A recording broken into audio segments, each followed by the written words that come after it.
Evening everyone, welcome back to my channel, True Crime with Jess Rose. Hope you're all okay out there. We're back to school this week.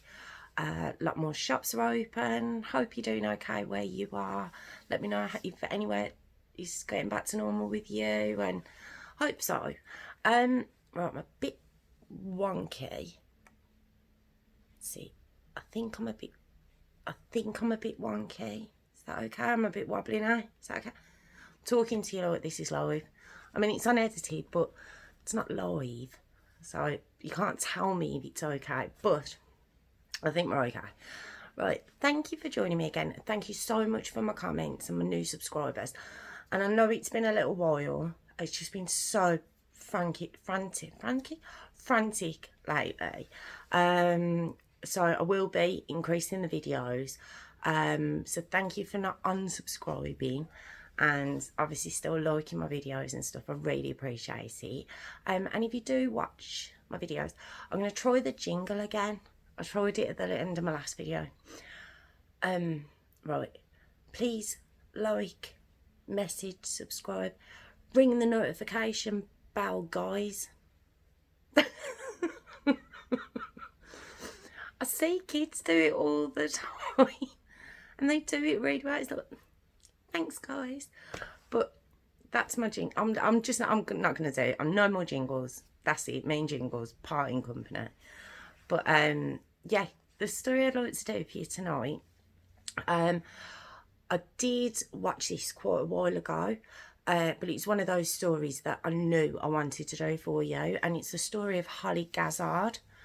Now I watched it on Britain's Darkest Taboos, and it's titled, like, on Britain's Darkest Taboos they always have like the title of what happened, and this is called My Sister Murdered at Work by Her Ex. It's very sad.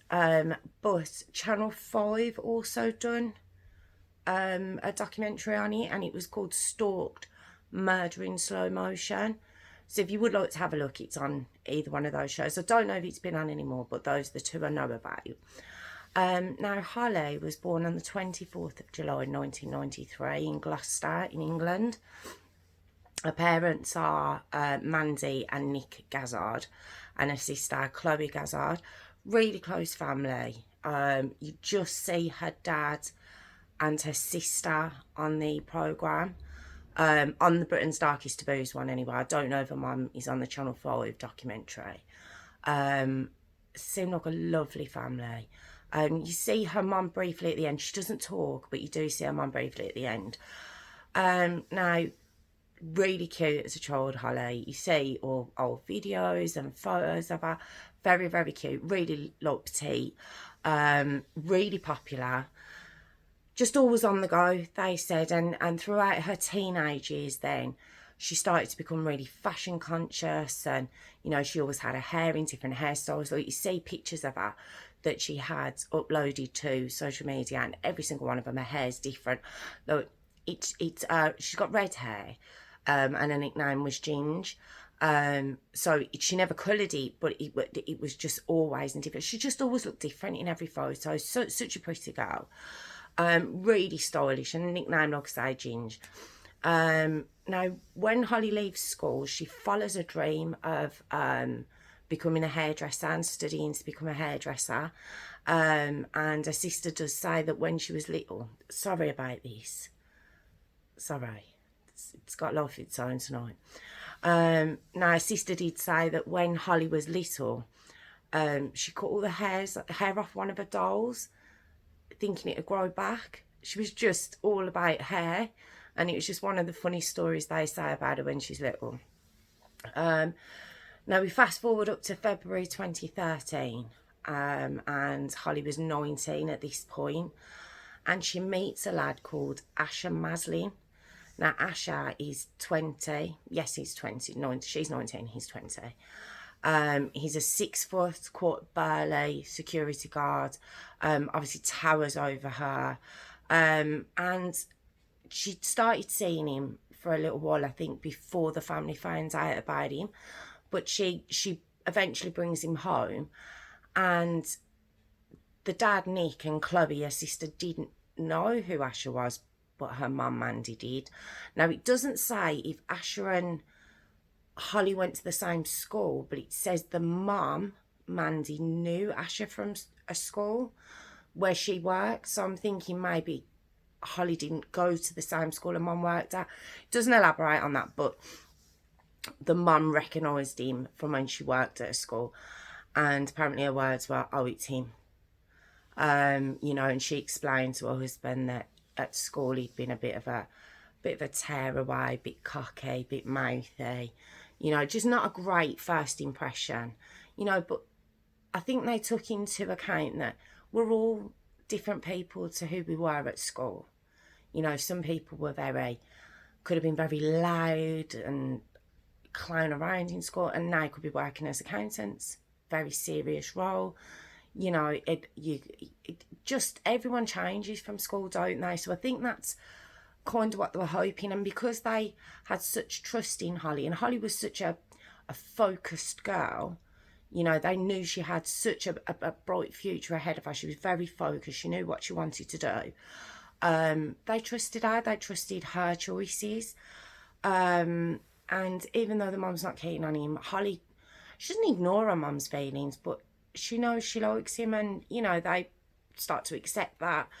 And they said that when all their first impressions of him, he was really charming, very respectful, really respectful of Hollie, you know, and he treats her really well at first. Then he starts quite quickly, really. So once he's kind of got them all, you know, convinced he's this great guy, his controlling side does start to come out with Hollie. Constant calls and texts, and from that point of view, and a lot of elements, this story does remind me of the Kirsty Trelaw story. I did do it, you know, a couple of months ago, and I have had someone get in touch with me regarding the Kirsty Trelaw story. So I just wanted to say hi and thank you for getting in touch. And yeah, there's just a lot of similarities between the two stories. Like I say, did start getting very controlling. And on Mandy's birthday meal, which is obviously Hollie's mum, they all go out to a nice restaurant, and they're all in there having a meal, and it's Hollie's mum and dad, Hollie, her sister Chloe and her boyfriend, Chloe's little daughter, which would be Hollie's niece. You know, a real family birthday meal. And he turns up late, Asher does. He turns up drunk, very loud, very disrespectful to everybody, including Hollie, including the staff. You know, just not a good impression at all, to the point where Chloe's partner had to take him outside, you know, just to calm him down a little bit. You know, not great. And the mum's just straight away, this lad hasn't changed at all. You know, tried to pull the wool over our eyes, but he hasn't changed at all. Now, May 2013, which coincidentally was the day after that meal, Hollie was moving to Watford. And the reason for that, she was training at a job doing a job training to become a hairdresser on a cruise ship. Like a real dream role, you know, for someone who wants to do hairdressing and, you know, work in that environment. Imagine that, you know, it's a really good opportunity. And her family just think, well, she's a little way away now. For people who don't know, it's about 100 miles away, something like that, from Gloucester to London. I've got to stop putting my own bits into these stories, because I probably got that really wrong. But it is a distance, and her family are hoping that with that distance, the relationship will just fizzle out. Asher weren't having that. He wasn't having that at all. He followed her to Watford. And when she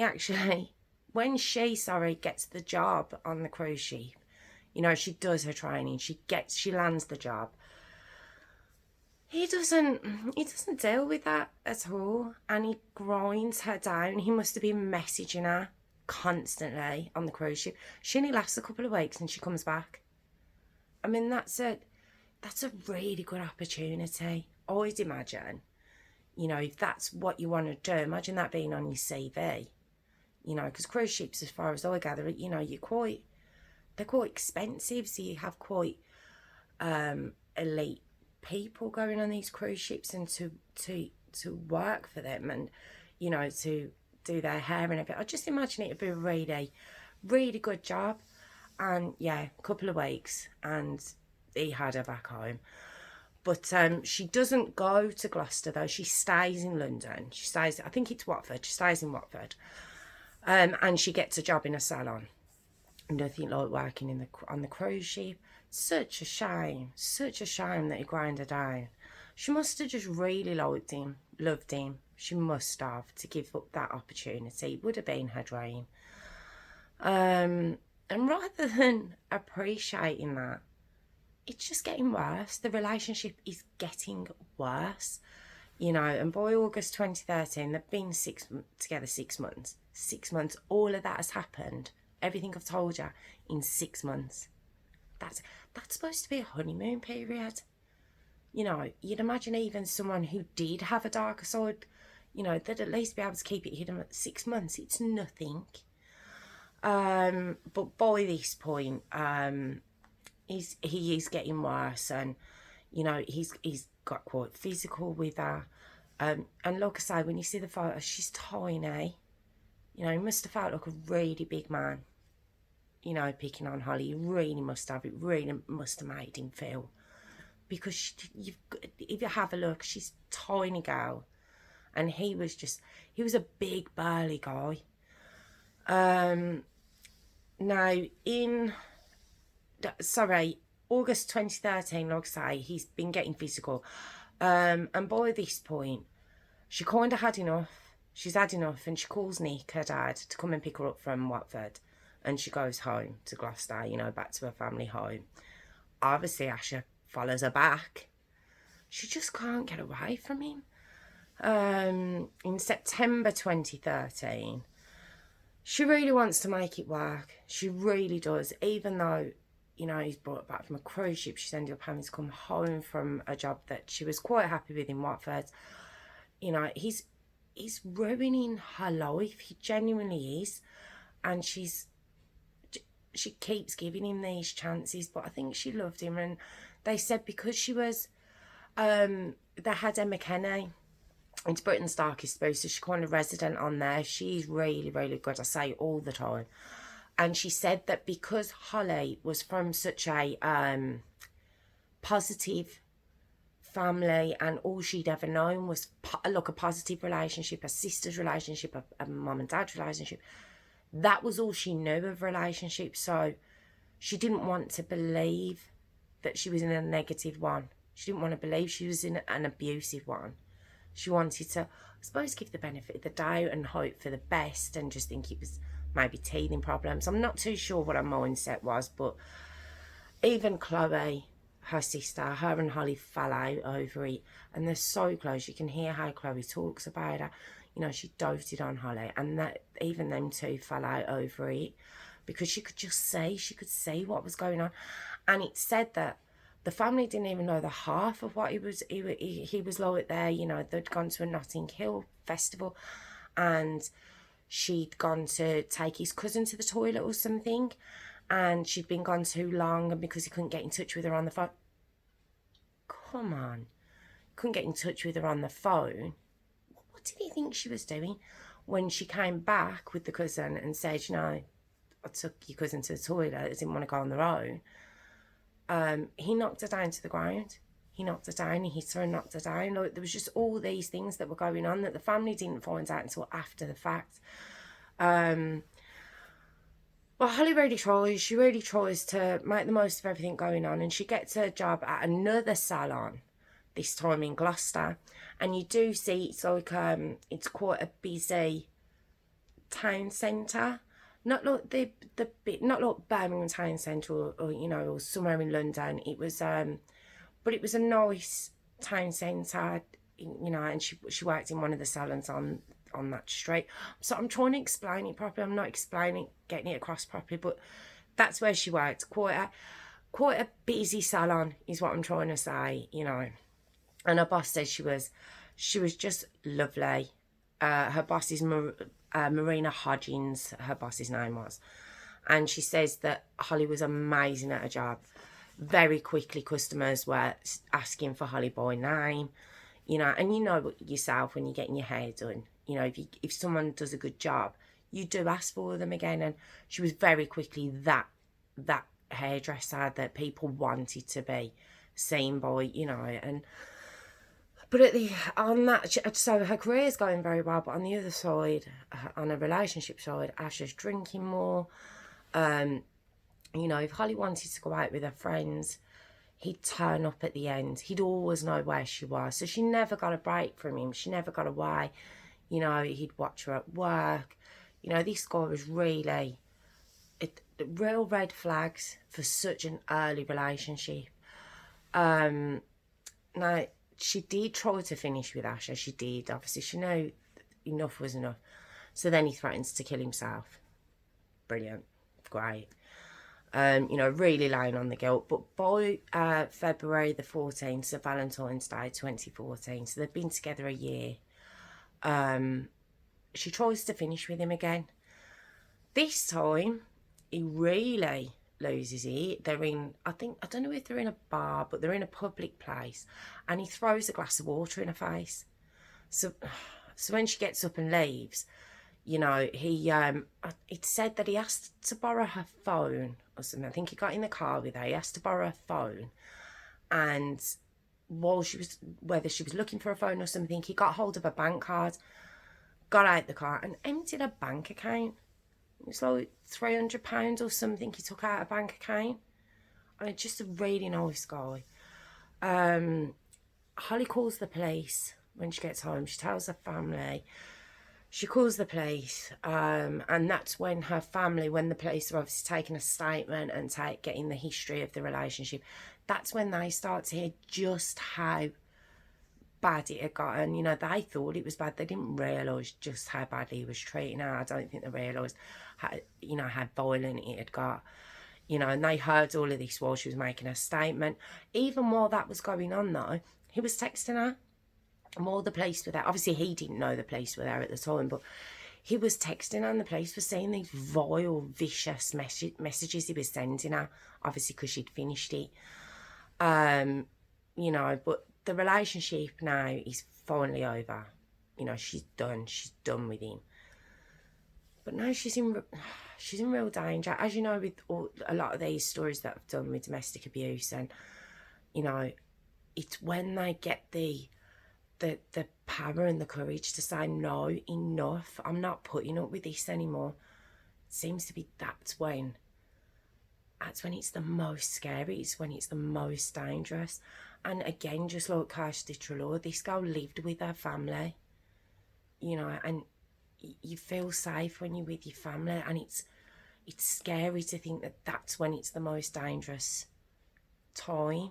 It's just such a shame. Now on Tuesday the 18th of Feb, so that was the Friday, we know the Tuesday, obviously he would have heard she'd phoned the police, possibly they'd paid him a visit over the bank cards. She starts work after lunchtime, and her work friends do ask her, you know, are you worried how he's going to react? Not only have you finished with him, you phoned the police. You know, they would have known bits and pieces of the relationship. And they said she was a feisty little thing, so she just kind of shrugged it off and got on with her job, you know, or tried to. She said she was okay, and so she started in the afternoon, and a bit later on in the day, Ash is caught on CCTV. Now, again, this is something that's seen after the fact, but I'll do it as it's done in time order. Ash is caught on CCTV in cash converters in Gloucester, and he's exchanging stuff for money. It said that it looked like a DVD player or something to get some cash. You then see him in Wilkinson's. It depends where you're watching from, but it's just one of those shops that sells everything you can think of. at quite a cheap price. It's one of those shops. It's fab. But they say he's seen in Wilkinson's. He's obviously not bothered about the cameras because everywhere's got cameras. You know, especially supermarkets and shops and chain stores. You know, they've all got cameras. And he buys a knife in Wilkinson. He's then seen walking up and down the high street, obviously where Hollie works, quite on CCTV again. And then at 5:45, he walks in to the salon. Now, there's staff there. There's customers there. It's a busy time of the day with it being rush hour, and there's a high volume of, you know, people walking past, you know. And he punches Hollie straight in the face in front of everybody. And then he starts stabbing her. This poor girl. You know, she's surrounded by people and no one can help her. It was that quick. Like I say, he's a big guy. And he starts stabbing her. And he stabs her 14 times on that salon floor. He then runs. He runs out of the salon. And he's seen on CCTV, obviously running. Just leaving Hollie there on the floor, and obviously the staff and Marina, her boss, and customers are then all in panic mode. The police are phoned, the ambulance is phoned, and they really tried to save her. They really do. But she dies just over an hour later. Just like that. A year is all it took. Oh, it's such a shame. By 6:30, the police turn up at the family home and Nick's there, her dad, and they have to tell him what's happened. And he was actually getting ready to pick Hollie up because they were going round to Chloe, the sisters, for dinner that night. And he says that, you know, it's quite upsetting to watch when you watch Britain's Darkest Taboos, because he says, you know, the hardest thing he's ever had to do in his life, he's got to then break it to Mandy and Chloe what's happened to their daughter and sister, you know. And it's just, he's dealing with his own grief, and then he's got to tell them. Oh, you can't even imagine it, can you? At this time, the forensics have gone into the salon, but they said it was so difficult to get evidence, believe it or not, because of the amount of people around the crime scene. You know, the police woman said, you know, it was one of the worst scenes she's ever walked into, you know, because Hollie did die of blood loss. You know, she lost an awful lot of blood on that salon floor, and they said it was just a horrific scene. But because of the amount of people walking back and forwards, and the customers and staff and everything else, it was really hard to kind of get the forensic evidence. The family then have to go and identify Hollie. And her sister said she just looked so tiny. She said she looked like a child sleeping. You know, I tell these stories and I try to get, obviously, all the information over to you, but you can't imagine it, can you? Like, you were supposed to be sitting down to dinner with your sister and your daughter, and then that's what you do. It's just absolutely heartbreaking. The police obviously need to go and find Asher now. And also they were worried for the family because he'd made threats against them. They found in Hollie's phone, you know, and he was still you know, he's still loose. When they checked other CCTV footage, he'd changed his clothes. Where he changed them, where he'd put his clothes. At that point, they didn't know. They didn't know where the knife was. But now he wasn't walking around with blood on him. He wasn't walking around with a knife. He wasn't standing out in a crowd. You know, so they really need to find him quick. But worried for the family's safety, they got Nick and Mandy into a safe house, and then Chloe and her daughter into a safe house. They had to. They didn't know what. They'd seen what he was capable of, so they didn't know where he was heading next. And it just 8 hours it took them to find him, and he'd done a runner and gone to a friend's house. Such a coward. right carrot. And when he was in custody, no comment. Said he was quite cocky. Exactly the same description that Mandy had given about him from the beginning. Cocky, confident, really didn't. He's like, she'd wronged him. So he'd done what he needed to do. On the 17th of March 2014, so a month later, was Hollie's funeral. And her dad said that he'd been advised it had to be held in like a Gloucester cathedral, I think it was, because there were so many people going to be in attendance. This girl had touched so many people's lives, and the story had spread, how just what a waste it was, and the injustice of it. It touched everybody. So they ended up having it there, and the dad says they were right to do that because there was just hundreds upon hundreds of people who turned out, to say goodbye to this girl. It shows, it's testament to her, how many people's lives she touched. So sad. On July the 16th, 2014, Asher was found guilty of murder. I think it was down as premeditated murder as well, because it showed on the CCTV him going to cash converters. He could have stopped then. Going to buy the knife at Wilkinson's, he could have stopped then. Walking up and down the high street, he could have stopped then. Even after he punched her when he walked into the salon, he could have stopped then. There were so many opportunities for him to pull himself back. It did show premeditation. So he was found guilty. He was sentenced to life in prison. And the judge called it a merciless killing. Just disgusted by him. Now, it does say life. And I know here life is 15 years. I did look. I didn't see that it was any more than that. I'm assuming it's 15. Do you know he had the goal to appeal it?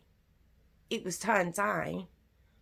But back, I think it was 2014 itself, he tried to appeal it.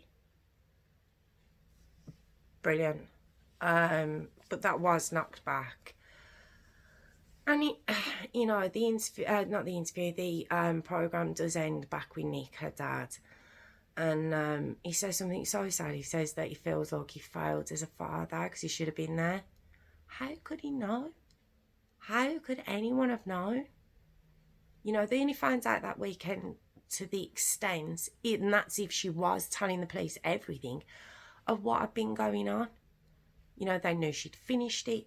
They'd never been around violence like that.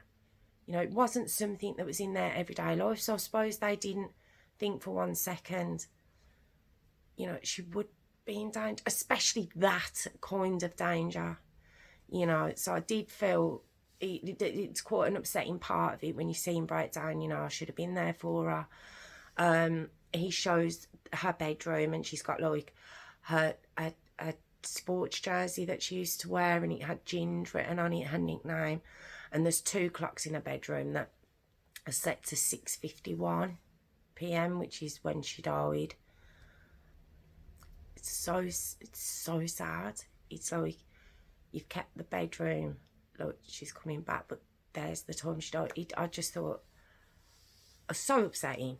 But they have, as in a lot of these stories that I do, they've set up a trust in her name, and it's the Hollie Gazzard Trust. And it's to help male and female training to be hairdressers, getting them through those courses, and also educating people on domestic violence and, what you can do in those situations. And, her sister does say, Chloe does say that Hollie would be really proud of what they're doing, to keep her name alive, which I think it's lovely. But she does say, and as you can imagine, the family is still utterly devastated. She's left such a large hole in their lives, and it was just taken away for what? Because she finished with him? Because she phoned the police on him? Because he robbed her? He stole? Or was it because she finished with him? Like the Rachel Berkheimer story. you know, making out it was for something else, when in fact it was your ego that got hurt. Is it another case his ego couldn't take that she'd finished with him? You just never know, because they don't talk.